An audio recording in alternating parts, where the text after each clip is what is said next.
अलग अलग लोकेशन को कवर करना पड़ता है, तो आप लोगों ने भी बहुत कष्ट उठाया है। मैं आशा करता हूं कि मीडिया जगत के सभी साथियों का स्वास्थ्य अच्छा रहा होगा और पिछले एक आध सप्ताह का जो विराम मिला है उसके कारण भी अब आप फ्रेश होकर के फिर से मैदान में आए होंगे। तो 18वीं लोकसभा, और वैसे भी हमारे यहाँ व्यक्ति के जीवन में 18वीं इसका बड़ा महत्व होता है। एक नए कालखंड में प्रवेश करता है टीनेज समाप्त करके। ये 18वीं लोकसभा एक प्रकार से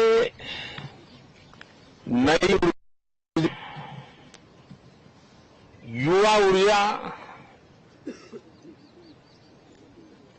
और कुछ कर गुजरने के इरादे वाली ये लोकसभा है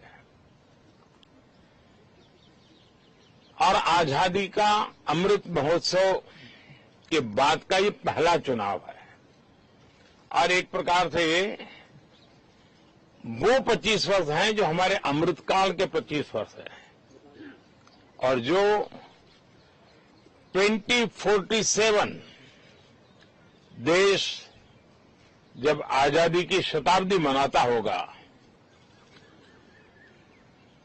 एक प्रकार से उन सपनों को साकार करने का एक बहुत महत्वपूर्ण पड़ाव ये 18वीं लोकसभा है। साथियों, एनडीए सरकार को तीसरी बार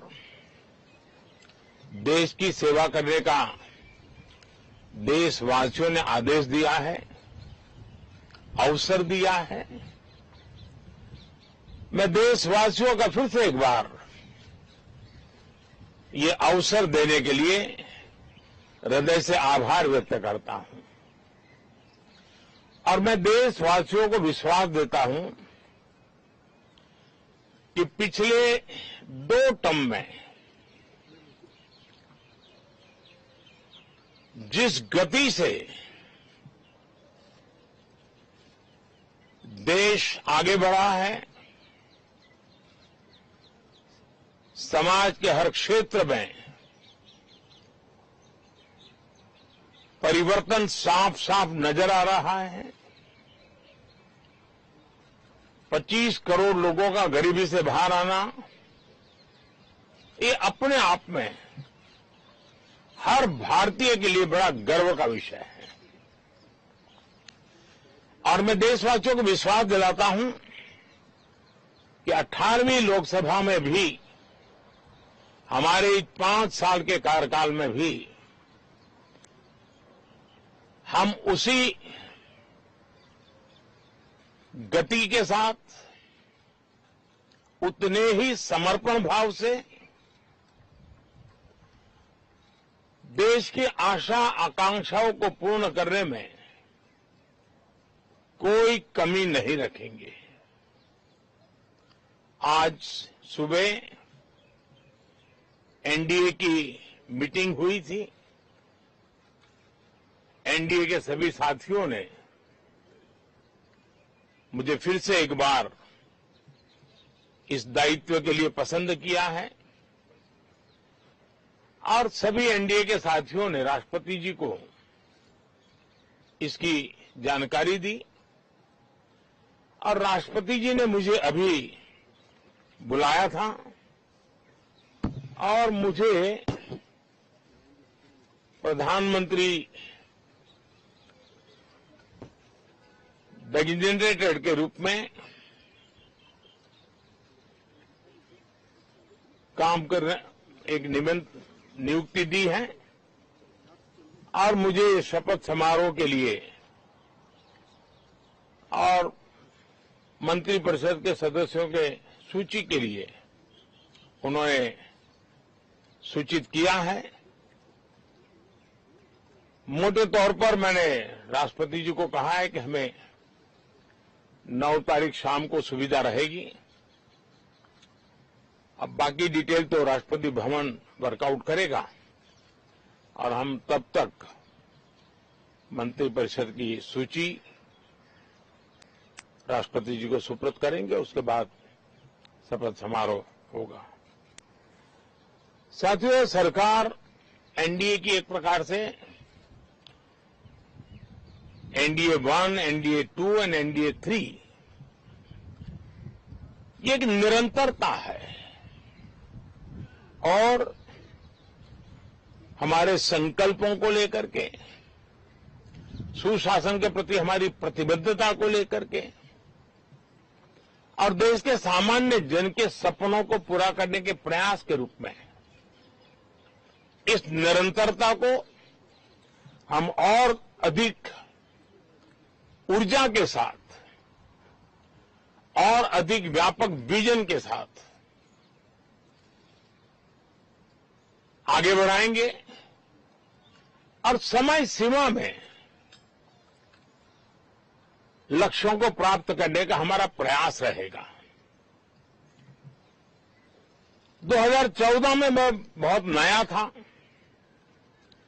मुझे अब एक लंबे समय तक इस कार्य का अनुभव मिला है, हमारी टीम को अनुभव मिला है और इसलिए हमारे लिए अब तुरंत ही काम को आगे बढ़ाना बहुत ही सरल रहने वाला है और इस अनुभव का लाभ भी देश की सेवा करने में मिलने वाला है। इन 10 साल के कार्यकाल के दरमियान भारत की वैश्विक जो छवि बनी है, दुनिया के लिए एक विश्व बंधु के रूप में भारत उभरा है, इसका मैक्सिमम एडवांटेज अब शुरू हो रहा है और मुझे पक्का विश्वास है ये 5 वर्ष वैश्विक परिवेश में भी भारत के लिए बहुत उपयोगी होने वाले हैं। दुनिया अनेक संकटों से गुजर रही है, अनेक तनावों से गुजर रही है, अनेक आपदाओं से गुजर रही है। ऐसी विकट परिस्थिति दुनिया ने बहुत लंबे अरसे के बाद देखी है। हर देश इन सारी समस्याओं के बीच अपने आप को बचाए रखना, बढ़ाते रहना, चुनौतियों का डगर डगर पे सामना कर रहा है। हम भारत वाले लोग, हम भारतवासी खुद नसीब हैं कि इतने बड़े संकटों के बावजूद भी हम आज विश्व की सबसे तेज गति से बढ़ने वाली इकोनॉमी के रूप में जाने गए हैं। ग्रोथ के विषय में भी दुनिया में हमारी वाहवाही हो रही है।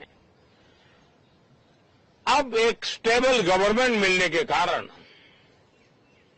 और परिचित व्यवस्था और नेतृत्व मिलने के कारण दुनिया का भारत के प्रति रुझान, भारत के प्रति उनका आना बहुत तेज गति से होने वाला है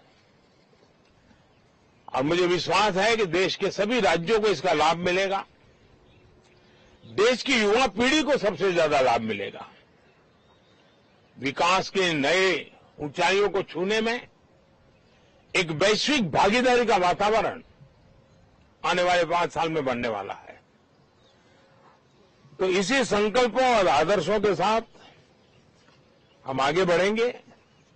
मैं राष्ट्रपति जी का हृदय से आभार व्यक्त करता हूं कि एक बहुत बड़े महत्वपूर्ण दायित्व के लिए उन्होंने मुझे निमंत्रित किया है। आप सबका भी दोस्तों बहुत बहुत धन्यवाद। Thank you. तो सुन रहे थे जिस तरीके से सरकार बनाने का दावा पेश किया गया एनडीए की तरफ से। इसके बाद राष्ट्रपति ने न्योता दिया और मुलाकात